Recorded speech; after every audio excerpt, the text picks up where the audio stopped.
მე ვარ გიორგი გიორგაძე, 24 წლის და ვარ პროფესიით პროგრამისტი.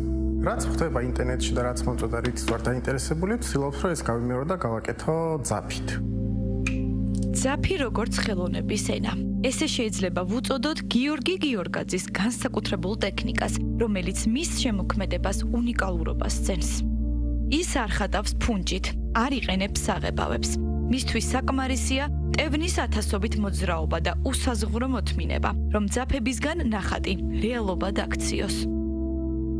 ამ ხელოვნებას ქვია სტრინგ-არტი. პირველად შემხვდა უცხოურ ვებსაიტზე. საქართველოში ეგეთი რამე ჯერ არ არის შემოსული.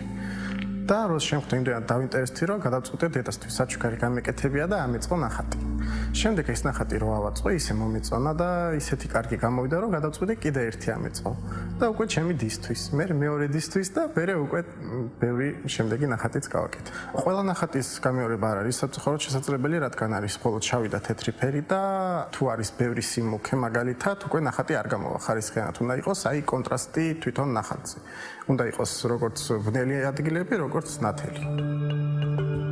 ის არ არის მხატვარი, მაგრამ მას აქვს თავისებური შემოქმედებითი ხედვა, რომელიც გვასწავლის, რომ სიმარტივეშიც შესაძლებელია იპოვოს სილამაზე.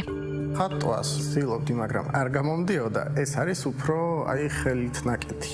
როგორც არა თუ ხატვის ნიჭი, უფრო ხელობის ნიჭი. და ხელობის ნიჭი ბავშვობიდან მაქვს სულ რაღაცებს ვშვლიდი, ვაწყობდი და სულ რაღაცა მინდა და გამეკეთებია და ბევრი რამე გამიფუჭებია კიდევაც. იმისთვის რომ მსგავსი ნახატი დაამზადო, გჭირდება თავისებური ხედვა. ძალიან დიდი მოთმინების უნარი და უნდა იყო გარკვეული ტექნიკაში. რადგან ნახატი მზადდება ძირითადად პროგრამით, უნდა ვიცოდეთ როგორ მუშაობს ეს პროგრამა, უნდა ვიცოდეთ როგორ მუშაობს თვითონ კომპიუტერი, როგორ ფიქრობს ალგორითმი და ეს ყველაფერი ისე უნდა გამოვიყენოთ, როგორც ჩვენთვის არის საჭირო. ყოველ ფერს აქვს თავისი კონტრასტი, ასე ვთქვათ. შავი ფერი არის 10, თეთრი ფერი არის 0, ანუ თეთრ ფერს არ ჭირდება ძაფის გადახლართვა, შავ ფერს ჭირდება ძალიან ბევრი ძაფის გადახლართვა. სურათის დამუშავებას რო ეს ნახატად გადაიქცეს, დაახლოებით 1 საათი ჭირდება, რომ ფოტო დავამუშავო მე თვითონაც, რომ მუქი ადგილები გავათეთრო, თეთრი ადგილები ცოტა გავამოქოთ და თვითონ შევქმნა აი კომპოზიცია, ასე ვთქვათ. ამას დაახლოებით 1 საათი ჭირდება, პროგრამა დაახლოებით 1 წუთში ამას ამუშავებს, მაგრამ ის შედეგი შეიძლება არ მომეწონოს და რავი 20-30-იც დამქონდეს.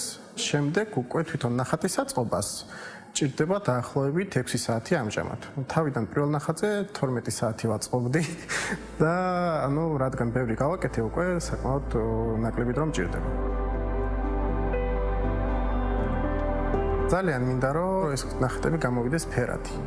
ამჟამად ჩემთვის ეს ჯერ არ არის რეალური, რადგან ძაფი რომელთაც ვამდენად არის ნეილონი, რომელიც არსებობს მხოლოდ შავი ფერის და უფერული. დანადგარი სამწუხაროდ არ არსებობს, რომელიც ნახატები ფერადი გამოვიდეს, მაგრამ მე ახლა ვფიქრობ დანადგარზე, რომელიც თეთრ ამ უფერულ ძაფს შეღებავს, იმის მიხედვით სად უნდა იყოს ის განთავსებული. გიორგი სამომავლო გეგმებს მის შემოქმედებით გზას უკავშირებს.